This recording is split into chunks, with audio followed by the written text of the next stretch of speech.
इस कहानी की शुरुआत होती है एक गांव से, जहां पर गौतम बुद्ध का बहुत बड़ा आश्रम था। वहां पर एक प्रसिद्ध बौद्ध गुरु रहते थे। वहां पर उनका एक शिष्य बहुत बोलता था। वह हर समय इधर उधर की बातें करता था। जब वो दान लेने के लिए जाता तो हर घर से एक नई कहानी लेकर आता और आश्रम के दूसरे शिष्यों को सुनाता था। एक शिष्य की दूसरे से बुराई करता, चुगली करता और दूसरों के सामने अच्छा बनने का प्रयास करता। खुद के मुंह से ही खुद की तारीफ करता रहता और हमेशा ही खुद को गुरु के सामने सबसे बुद्धिमान और उत्तम साबित करने का प्रयास करता। वह खुद को सभी शिष्यों से अलग और श्रेष्ठ मानता था। उसका कहना था कि मैं एक अमीर घर का बालक हूं। अगर मैं चाहता तो एक आरामदायक और सुविधाओं से भरा जीवन जी सकता था, लेकिन मैं वह सब छोड़कर यहां आ गया क्योंकि मुझे सत्य की खोज करनी है, खुद को जानना है, जीवन को जानना है। इसीलिए मेरा त्याग तुम सबसे बड़ा है। एक दिन गुरु ने आश्रम के सभी शिष्यों को बुलाकर कहा, आप सभी को अगले 1 महीने के लिए कोई ना कोई संकल्प लेना है। इससे आपकी संकल्प शक्ति मजबूत होगी और आप में आत्मशक्ति का संचार होगा। आप सभी अपने सामर्थ्य के अनुसार कोई भी संकल्प ले सकते हैं और यदि 1 महीने से पूर्व आप में से जिसका भी संकल्प टूट जाएगा तो वह अपनी पुरानी दिनचर्या में वापस आ जाएंगे। सभी शिष्यों ने अपनी शक्ति के अनुसार छोटे बड़े संकल्प लिए और गुरु को अपने अपने संकल्प के बारे में बताकर वहां से चले गए। लेकिन वह शिष्य जो खुद को सबसे अलग और बड़ा दिखाना चाहता था, वह सीधे गुरु की कुटिया में पहुंच गया और बोला, मैं कोई छोटा मोटा संकल्प नहीं लेना चाहता, बल्कि खुद की ही जैसे एक बड़ा और महान संकल्प लेना चाहता हूं। कृपया आप ही बताएं क्या संकल्प लेना चाहिए। उसकी यह बात सुनकर गुरु मुस्कुराए और बोले, क्या तुम मेरे द्वारा दिए गए संकल्प को पूरा कर पाओगे? क्या तुम्हारे लिए उसे पूरा करना संभव होगा? शायद नहीं। वह तुम्हारे लिए संभव नहीं है। तुम उसे पूरा नहीं कर पाओगे, इसीलिए तुम खुद ही कोई संकल्प ढूंढो। शिष्य ने कहा, नहीं गुरुदेव, आप जो भी संकल्प मुझे देंगे मैं जरूर उसे पूरा करूंगा। गुरु ने कहा, ठीक है, तो तुम अगले 1 महीने तक चुप रहोगे, मुंह से एक शब्द भी नहीं निकालोगे। यही तुम्हारा संकल्प है। शिष्य ने कहा, गुरुदेव, यह भी कोई संकल्प है? यह तो बहुत ही आसान है। 1 महीने तक चुप ही रहना है। आप कोई बड़ा संकल्प दीजिए जो मेरी योग्यता के लायक हो, जिसे पूरा करने में मुझे समस्या हो। गुरु ने कहा, पहले तुम इस संकल्प को तो पूरा करके दिखाओ। शिष्य ने गुरु की बात मान ली और वह उसी समय चुप हो गया और पलटकर कुटिया से बाहर चला गया। उसे चुप रहना बहुत आसान लग रहा था। उसने एक दिन तो जैसे तैसे चुप रहकर काट लिया, लेकिन दूसरे दिन से उसके मन में न बोलने का बोझ बढ़ने लगा। तीसरे दिन उसे भारीपन महसूस होने लगा और चौथे दिन उसके अंदर एक अजीब सी बेचैनी होने लगी, क्योंकि आसपास आश्रम के सभी शिष्य एक दूसरे से बातें कर रहे थे। वह भी अपना पक्ष उनके सामने रखना चाहता था, उनकी बोलती बंद कर देना चाहता था, लेकिन उसका संकल्प उसके आड़े आ रहा था। इसीलिए वह पूरे दिन सिर्फ मुंह और आंखें बनाता रहता। इसी तरीके से कुछ दिन और बीते और वह शिष्य बीमार पड़ गया। उसका सिर फटा जा रहा था। उसका खाने पीने तक का मन नहीं कर रहा था। वह सिर्फ बोलना चाहता था। वह गुरु के पास गया और उनके सामने बैठकर लिखकर उन्हें बताया, गुरुदेव, मैं बोलना चाहता हूं। बिना बोले मुझे सांस नहीं आ रही। मेरा दम घुटता जा रहा है। मैं अंदर ही अंदर पागल हुआ जा रहा हूं। मैं क्या करूं? संकल्प तोड़ दूं क्या? ये पढ़कर गुरु मुस्कुराए और बोले, संकल्प तो तोड़ने के लिए ही होते हैं, और जो अपनी आंतरिक शक्ति को बढ़ा लेता है वह समाज और जागृति की राह पर आगे बढ़ जाता है। से भाई अपने संकल्प को तोड़कर अपनी पुरानी दिनचर्या पर वापस आ चुके हैं। अगर तुमसे नहीं हो पा रहा तो तुम भी संकल्प तोड़कर अपनी पुरानी दिनचर्या पर वापस जा सकते हो। लेकिन याद रहे, अगर आज तुम इस छोटे से संकल्प को नहीं संभाल पा रहे तो तुम अपनी बाकी की पूरी जिंदगी को कैसे संभाल सकोगे? बाकी फैसला पूरी तरह से तुम्हारे हाथों में है। गुरु की यह बात उस शिष्य के दिल में चोट कर गई। वह बिना कुछ बोले वहां से वापस चला गया और खुद को अपनी कुटिया में बंद कर लिया। वह केवल अपने जरूरी कामों के लिए ही कुटिया से बाहर निकलता, बाकी सारे समय कुटिया के अंदर ही बैठा रहता। 15 दिन बीत चुके थे और आश्रम के लगभग सभी शिष्यों का संकल्प अब तक टूट चुका था, लेकिन उसका संकल्प अभी भी जारी था। संकल्प लेने के बाद से अब तक उसने एक शब्द भी नहीं बोला था। सारा आश्रम हैरान था कि इतना बोलने वाला इंसान चुप कैसे हो गया। 15 दिन बीतने के बाद वह दोबारा अपने गुरु के पास गया और लिखकर बताया है, गुरुदेव, मैं बाहर से तो चुप हूं, लेकिन मेरे भीतर बहुत सी आवाजें हैं, बहुत सी चीख पुकार और शिकायतें हैं। मैं अंदर ही अंदर बात करता रहता हूं। मेरा मन तरह तरह के प्रश्न पूछता रहता है। मैं बाहर से जितना मौन हूं, भीतर से उतने ही शोर शराबे से भरा हुआ हूं। क्या इस तरह से मेरा संकल्प अभी भी जारी है? गुरु ने कहा, हां, तुम्हारा संकल्प अभी भी जारी है, लेकिन जब तक लोगों की यह आवाजें तुम्हारे कानों में पड़ती रहेंगी, तुम्हारा मन बोलता रहेगा, क्योंकि इसे तो आदत है बोलने की। तुम भले ही बाहर से चुप रहो, लेकिन तुम अंदर ही अंदर बोलते रहोगे। तुम्हें इन बातों से, इन आवाजों से दूर जाना पड़ेगा। शिष्य गुरु को प्रणाम कर वहां से चला जाता है और सुबह होते ही अपनी कुटिया छोड़कर जंगल की तरफ चला जाता है। कई दिन बीत जाते हैं, संकल्प का समय भी पूरा हो जाता है, लेकिन शिष्य लौट कर नहीं आया। आश्रम में सभी को डर था कि कहीं जंगली जानवर ने उसे खा ना लिया हो। इस बीच उसे ढूंढने की बहुत कोशिश की गई, लेकिन वह कहीं नहीं मिला। सभी गुरु भाइयों ने मान लिया था कि जंगली जानवरों ने उसे अपना शिकार बना लिया है, लेकिन गुरु को ऐसा नहीं लगता था। एक दिन आश्रम का एक अन्य शिष्य गुरु के पास आया और बोला, गुरुदेव, हमारे उस अधिक बोलने वाले भाई के साथ क्या हुआ होगा? क्या जानवर ने उसे मार दिया होगा? गुरु ने कहा, हो सकता है कि जानवरों ने उसे अपना शिकार बना लिया हो, लेकिन उसके न लौटने की एक दूसरी वजह भी हो सकती है। शायद उसे वह मिल गया है जिसके लिए वह गया था। फिर शिष्य ने पूछा, गुरुदेव, क्या ज्यादा बोलना इतना हानिकारक होता है? गुरु ने कहा, इंसान के जीवन के बहुत सारे दुखों में से एक दुख यह भी है कि वह कभी चुप नहीं रह सकता, हमेशा कुछ ना कुछ बोलता ही रहता है। सिर्फ हमारे बोलने के कारण हमारे आधे से ज्यादा दुख पैदा होते हैं। परिवार के अधिकतर झगड़ों की वजह हमारा बेमतलब बोलना ही होता है। हम में से कोई भी चुप नहीं रहना चाहता। हम बस सामने वाले को सुना देना चाहते हैं। जो भी हमारे मन में है सब निकालकर उसके मन में बैठा देना चाहते हैं। उसे समझा देना चाहते हैं कि देख, तू गलत है और मैं सही। और इस तरीके से सब एक दूसरे की सड़ी गली बातों को ग्रहण कर रहे हैं। इस तरीके से सुनने और सुनाने का यह काम जिंदगी भर चलता रहता है। लेकिन इस नासमझी में हम अपना समय, अपना जीवन, अपनी समझ और सबसे महत्वपूर्ण व कीमती पल जो जिए जा सकते हैं, जिनको अनुभव किया जा सकता है, जिनमें आनंद को प्राप्त किया जा सकता है, ये सब खो देते हैं। लेकिन इसके बदले हमें मिलता क्या है?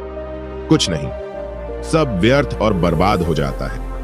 इस पागलपन में हमने क्या खो दिया, इसका एहसास केवल कुछ ही लोगों को हो पाता है। बाकी लोग जैसे उन्हें अपने आने का पता नहीं, वैसे ही उन्हें अपने जाने का भी पता नहीं चल पाता। शिष्य ने कहा, तो फिर इसका समाधान क्या है? गुरु ने कहा, पूरी जागरूकता के साथ अपने विचारों को देखना यही एकमात्र तरीका है। सारी मानसिक समस्याओं का वर्तमान में रहकर चिंतन करना, पूरी जागरूकता के साथ अपना काम करना जिंदगी में चमत्कारिक बदलाव ला देता है।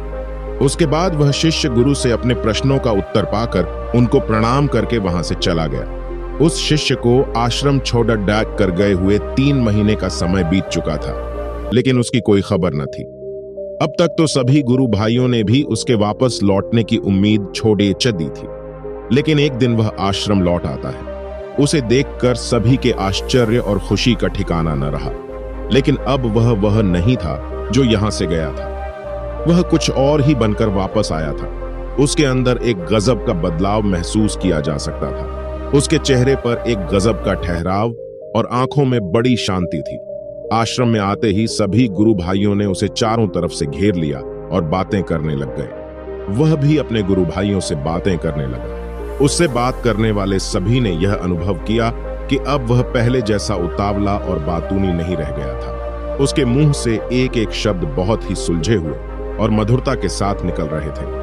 थोड़ी देर तक गुरु भाइयों से बात करने के बाद वह सीधा गुरु की तरफ चला गया।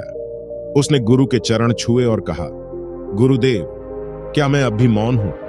क्या अब भी मेरा संकल्प जारी है? गुरु ने कुछ देर तक शिष्य की आंखों में बड़े ध्यान से देखा और कहा, हाँ, तुम अब भी मौन हो। तुम्हारे मुंह से एक भी शब्द निकल नहीं रहा और तुम्हारा संकल्प अभी भी जारी है। शिष्य ने कहा, गुरुदेव, जब मैं आश्रम से गया तो मैं मुंह से तो चुप था, लेकिन मेरे अंदर बहुत सी आवाजें थीं। मन में बहुत से प्रश्न थे और वह बंद नहीं हो रहे थे, तो मैं जंगल में चला गया, इस उम्मीद से कि वहां मुझे शांति मिलेगी और मेरे मन की बकबक कम हो जाएगी। लेकिन मैं जितना एकांत में जाता गया, मेरे अंदर की आवाज उतनी ही तेज होती गई। मेरे भीतर की पुरानी से पुरानी आवाज मुझे सुनाई देने लगी। तब जाकर मैंने महसूस किया कि मैं कितना गलत कर रहा था। ये सब खो देते हैं, लेकिन इसके बदले हमें मिलता क्या है? कुछ नहीं, सब व्यर्थ और बर्बाद हो जाता है। इस पागलपन में हमने क्या खो दिया, इसका एहसास केवल कुछ ही लोगों को हो पाता है। बाकी लोग जैसे उन्हें अपने आने का पता नहीं, वैसे ही उन्हें अपने जाने का भी पता नहीं चल पाता। शिष्य ने कहा, तो फिर इसका समाधान क्या है? गुरु ने कहा, पूरी जागरूकता के साथ अपने विचारों को देखना यही एकमात्र तरीका है। सारी मानसिक समस्याओं का वर्तमान में रहकर चिंतन करना, पूरी जागरूकता के साथ अपना काम करना जिंदगी में चमत्कारिक बदलाव ला देता है। उसके बाद वह शिष्य गुरु से अपने प्रश्नों का उत्तर पाकर उनको प्रणाम करके वहां से चला गया। उस शिष्य को आश्रम छोड़कर गए हुए 3 महीने का समय बीत चुका था, लेकिन उसकी कोई खबर न थी। अब तक तो सभी गुरु भाइयों ने भी उसके वापस लौटने की उम्मीद छोड़ दी थी, लेकिन एक दिन वह आश्रम लौट आता है।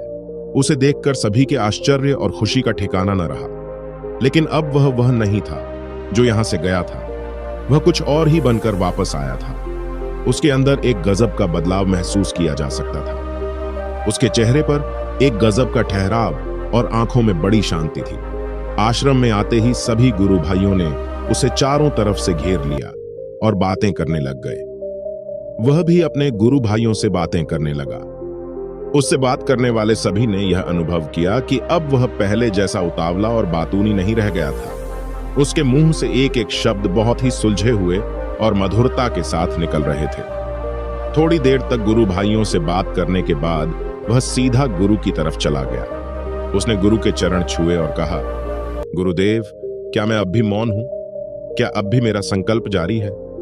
गुरु ने कुछ देर तक शिष्य की आंखों में बड़े ध्यान से देखा और कहा, हाँ, तुम अब भी मौन हो। तुम्हारे मुंह से एक भी शब्द निकल नहीं रहा और तुम्हारा संकल्प अभी भी जारी है। शिष्य ने कहा, गुरुदेव, जब मैं आश्रम से गया तो मैं मुंह से तो चुप था, लेकिन मेरे अंदर बहुत सी आवाजें थीं। मन में बहुत से प्रश्न थे और वह बंद नहीं हो रहे थे, तो मैं जंगल में चला गया, इस उम्मीद से कि वहां मुझे शांति मिलेगी और मेरे मन की बकबक कम हो जाएगी। लेकिन मैं जितना एकांत में जाता गया, मेरे अंदर की आवाज उतनी ही तेज होती गई। मेरे भीतर की पुरानी से पुरानी आवाज मुझे सुनाई देने लगी। तब जाकर मैंने महसूस किया कि मैं कितना गलत कर रहा था। जब मैं अपने परिवार वालों, दोस्तों को और गुरु भाइयों को बुरा भला कहता था, तो उस समय मुझे लगता था कि मैं सही कह रहा हूं। जब मैं गुरु भाइयों की एक दूसरे से चुगली करता था और उनका मजाक बनाता, तब भी मुझे यही लगता था कि मैं उनसे बेहतर हूं और मैं सही कर रहा हूं। लेकिन उस दिन मैंने पहली बार महसूस किया कि मैं कितना गलत बोलता था। काफी दिनों तक ये आवाजें, ये शिकायतें मेरे अंदर चलती रहीं, लेकिन धीरे धीरे करके एक दिन ये सारी आवाजें मेरे अंदर से समाप्त हो गईं। अब मैं भीतर से भी मौन हो गया। उस घने जंगल में बाहर से कोई बोलने वाला था नहीं और भीतर कोई आवाज बची ही नहीं थी, और मैं उस दिन पहली बार मौन का सही अर्थ समझा। मेरे चारों तरफ बहुत शांति थी। हालांकि अभी भी कुछ आवाजें आ रही थीं जो पहले भी आती थीं, लेकिन मैं उन्हें सुन नहीं पाता था। पर अब वह सभी आवाजें मुझे स्पष्ट रूप से सुनाई दे रही थी। हवा के चलने की आवाज, चिड़ियों चहकने की आवाज और पानी के बहने की आवाज, ये सभी आवाजें मैंने पहली बार पूरे ध्यान से सुनी। अपने चारों तरफ इतनी शांति मैंने पहले कभी महसूस नहीं की थी। तो इस शांति को भंग करने के लिए मैंने पहली बार अपने मुंह से कोई शब्द निकाला। मैं चिल्लाया, हे ईश्वर, ये कैसी शांति है? सभी कुछ इतना शांत क्यों है? ऐसा क्या हो गया? लेकिन मेरे चिल्लाने के बाद भी शांति भंग नहीं हुई। सब कुछ पहले जितना ही शांत था, बाहर भी और भीतर भी। हे गुरुदेव, मैंने अपने गुरु भाइयों से बात की, मैंने आपसे बात की, मैं बोल रहा हूं, मैं चल रहा हूं, मैं सब कुछ देख रहा हूं, लेकिन मैं अपने भीतर एकदम एकांत में हूं, मौन में हूं, भीड़ में होता हूं, तब भी भीतर से अकेला एकांत में होता हूं। जब मैं खुद में भी शोर करना चाहता हूं, तब भी एकांत में ही होता हूं। अब सब दिखाई देने लगा है, सब सुनाई देने लगा है। गुरु ने कहा, जब तक हम बाहर की तरफ बोलते रहेंगे, भीतर अशांति ही रहेगी। लेकिन जिस दिन हम भीतर की तरफ मुड़ जाएंगे, तब हमारे मुंह से कुछ भी निकलेगा, हम शांत ही रहेंगे। दुनिया में जितनी भी बुराइयां हैं, ज्यादातर हमारे बोलने से ही उत्पन्न होती है, क्योंकि हम चुप रहना नहीं चाहते। हमें जितनी जरूरत है, उससे कहीं ज्यादा बोलते हैं। हम सामने वाले को सुनना नहीं चाहते, बल्कि उसकी बोलती बंद कर देना चाहते हैं। उसे समझा देना चाहते हैं कि मैं कौन हूं, मैं क्या कर सकता हूं, और यही हमारी जिंदगी का मकसद बनकर रह जाता है। हमारी सारी ऊर्जा व्यर्थ के बोलने में बर्बाद होती है। दोस्तों, इस कहानी की सीख यही है कि व्यर्थ का बोलना ऊर्जा को नष्ट करना है। ज्यादा और व्यर्थ बोलना ही हमें अपने भीतर की ओर लौटने नहीं देता, क्योंकि यह हमें बाहर की ओर झुकाए रखता है। और जिन्हें भीतर की यात्रा करनी है, उन्हें अपने मुंह को बंद ही रखना चाहिए। मुझे उम्मीद है कि आपको यह कहानी पसंद आई होगी और काफी कुछ सीखने को मिला होगा। कहानी के बारे में अपने विचार आप हमें नीचे कमेंट बॉक्स में कमेंट करके बता सकते हैं। अगर आपको यह वीडियो पसंद आया है तो वीडियो को लाइक करें। आपको ऐसे ही मोटिवेशनल कहानियां देखनी है तो चैनल को सब्सक्राइब करें। मिलते हैं अगली वीडियो में।